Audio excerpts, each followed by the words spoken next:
انہیں دین کے بارے میں آزمائشیں درپیش ہو سکتی ہیں، انہیں دنیا کے بارے میں بھی آزمائشیں درپیش ہو سکتی ہیں۔ صحابہ کرام کی مثالیں آپ نے پڑھی ہوں گی کہ کس طریقے سے دین کے معاملے میں ان پر آزمائشیں آئیں۔ حضرت بلال رضی اللہ تعالی عنہ کو تپتی ہوئی ریت پر لٹا کر اوپر بھاری پتھر رکھ دیے جاتے تھے، مختلف صحابہ کرام کو انگاروں پر لٹایا جاتا تھا، کسی کو ایک چٹائی میں لپیٹ کر الٹا لٹکا کر نیچے سے آگ کی دھونکنی دی جاتی تھی۔ گزشتہ امتوں میں ایسے بھی لوگ گزرے ہیں جنہیں آرے سے چیرا گیا تھا، جنہیں لوہے کے کنگوں سے چیر ڈالا گیا تھا، تو اللہ تبارک و تعالیٰ نے ان کو اس آزمائش سے نکلنے میں مدد فراہم کی۔ فرعون کی بیٹی کی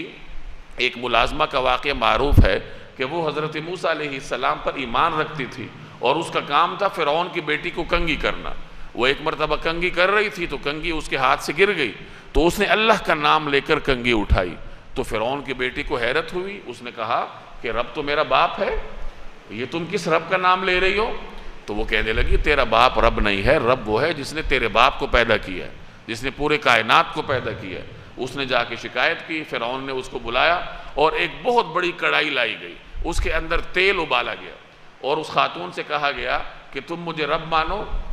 اپنے دین سے پھر جاؤ۔ اس نے انکار کیا، تو اس کے بچے تھے دو غالباً، ان میں سے ایک ایک کو اٹھا کر اس کے نظروں کے سامنے پھینکا گیا کہ کسی طریقے سے یہ باز آ جائے، اور پھر آخر میں اس کو بھی اٹھا کے اس کڑائی میں ڈال دیا گیا۔ تو لوگوں پر ایسی آزمائشیں گزری ہیں۔ رسول اللہ صلی اللہ علیہ وسلم نے ایک موقع پر صحابہ کرام سے فرمایا تھا کہ گزشتہ قوم کے نیک لوگوں کو ایسے آزمایا گیا تھا کہ انہیں لوہے کی کنگھیوں سے چیر ڈالا گیا تھا، انہیں آروں سے چیر ڈالا گیا تھا۔ اب اتنے سخت آزمائشوں سے وہ جو لوگ گزرے تھے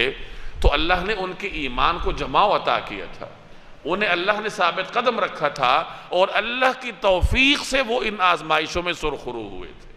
یہ مطلب ہے کہ اللہ دنیا کی زندگی میں صاحب ایمان کو آزمائشوں میں برقراری عطا کرتا ہے، برقرار رکھتا ہے، اسے جماؤ عطا کرتا ہے۔